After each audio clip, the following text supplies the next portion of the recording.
Hey guys, what is up? It is I, the Concrete Catwalk. Those of you who are new to my channel, welcome. I'm a reseller who loves all things thrift, vintage, new, nearly new, pre-loved, estate sailing, you name it. I love it. To my catwalkers, welcome back to a new video this Sunday. Those of you who are newly subscribed, thank you so much for coming along together with me on this journey. I am sharing with you a part 2 of bags that I have let go out of my handbag collection. There are 4 bags that I want to share with you and the cumulative reason as to why I did that. I'm not going to hold this up. I am going to jump right into this so that we can get into the discussion about why I did what I did. I will post pictures of the bags that I released from my collection either here or here.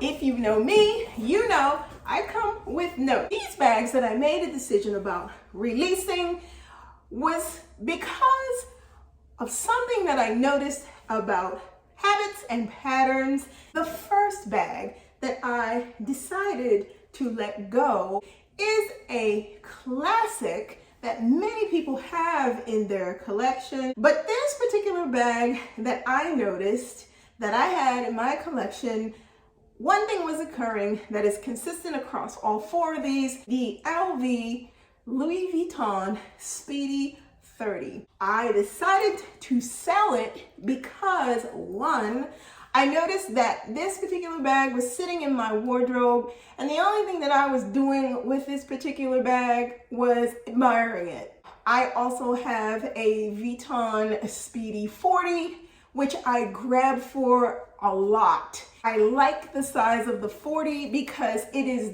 that type of a flexible bag where you can either not put a lot in it or you can put a lot in it, especially if you know you're going to be spending the night away from home. It can accommodate that, and I really like it. One of the things about the Speedy 30 that I really like is the fact that it is on a smaller size. However, it is not the type of bag that I found myself wanting to grab for. And when I first got the bag, I bought the bag pre-loved 9 years ago. I enjoyed it. I really did, because I think at that point in time, my life wasn't as busy as it is now. I have discovered that for me, bags need to serve multiple purposes, and the Speedy 30, I noticed, was something that could not do that. So follow me, because there is a theme here. Next handbag that I decided to release out of my collection, my vintage Moschino leopard print tote. I fought long and hard with my feelings about that handbag. Should I let this bag go or not? It was a very good size. It was in very good condition. But the thing that finally pushed me over the edge was the fact that I was not reaching for the bag. Again, this was something that I added into my collection pre-loved, loved carrying the bag for the time that I carried it, but it wasn't doing for me what I felt I needed it to do, and be the type of bag that would offer me the type of flexibility to use it the way I wanted to use it. The straps on this bag were all leather, but they were thin.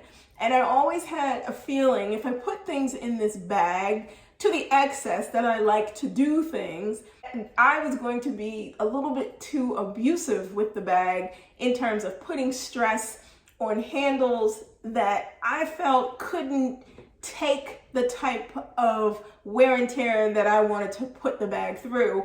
I ultimately decided to let that bag go out of my handbag collection. The next bag that I made a decision about releasing was a Chanel fanny pack. This was a bag that I have never showed to you guys on my channel. It was a patent leather fanny pack bag. It's a gift with purchase. I thought it was nice. It was one of those bags that I rarely carried.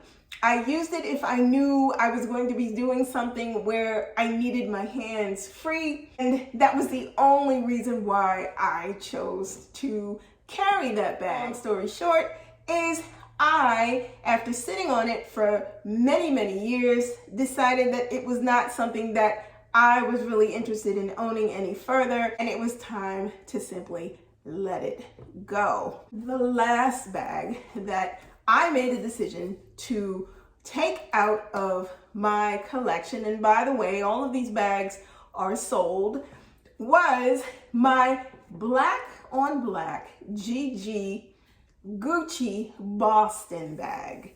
Now, this particular bag I did carry. However, one of the things that I realized with my Gucci bag, and I have a few Gucci bags, but let me make the distinction. I have 3 Gucci bags that are back in the day vintage Gucci bags, all of which I thrifted. The Gucci Boston bag was a purchase I made 7 years ago. At the point that I bought that bag, again, I love the bags that I purchased. I do. I enjoy them. But the biggest thing that I noticed across all 4 of these bags in ownership is not just not reaching for the bags, but what I didn't want, which is what I was developing with these bags simply because they were a part of my handbag collection, is a situationship. I did not want to develop a situationship with these bags because of what they were, because they were what they were, that I was afraid to let them go. I think that's kind of indicative of being in, if you think about it, a relationship. The fear of letting something go because you think it's going to be the end of the world if you don't have it any longer. Ultimately, what you find is you feel a lot better when you don't hold on to things that essentially are not serving the purpose that they should. And it was interesting looking at the reasons why I was holding on to them. Yes, some of them were hard to find. Yes, some of them were the type of handbags many people would want them in their handbag collection. Sometimes it is best to follow your feelings about things that you have, and when you feel it is time to let those things go, let them go. What I find is, in the many, many years that I have been owning and collecting and selling and purchasing, whatever it may be, it is very therapeutic to go through your collection, your wardrobe, your jewelry, your shoes, whatever it is that you are into and you like, and to let things go off to wherever it is they're going to end up at the point that you decide you no longer would like to own it. It is, to me, a breath of fresh air. It is the ability to respect the fact that I am not holding on to something that is so tangible and materialistic. And it is okay to make up your mind and say, I no longer want this. The biggest takeaway that I found in all of the bags that I decided to let go out of my wardrobe, my collection, however it can be called, the biggest thing that I enjoyed is the fact that once they went off to the fabulous new owners, the happiness that the persons had at the receiving end of getting those bags. That to me is the most fulfilling part, is they've traveled on to be carried, to be worn, to be loved the way they deserve. I am not sitting on something captured in my wardrobe that could be served and put to better use someplace else. Guys, there you have it. Those are the 4 bags that I decided to release from my handbag collection. Thank you so much for watching me this week. Let me know in the comments below how you feel about letting bags go out of your collection. We've had this discussion before, but you guys know it gets tougher and tougher as the years go by. Designs change, pieces change, the desirability of things change. It becomes a little bit more critical in terms of how you make your decisions to let things go. So share with me, let me know in the comments below what you think of each one of these bags that I have let go. What would you have done? How would you have made your decision differently from mine, or maybe perhaps the same as mine? If you do not want to miss out on anything that I post, you know what to do. Tap that bell, like, comment, and subscribe to my channel as well. You'll receive notifications each time I post a new video. I post videos every Sunday, so if you do not want to miss out, come on, you guys. Links to my socials will be listed in the description box below. Thank you so much for stopping by this week. Be safe. See you all next Sunday. Bye for now.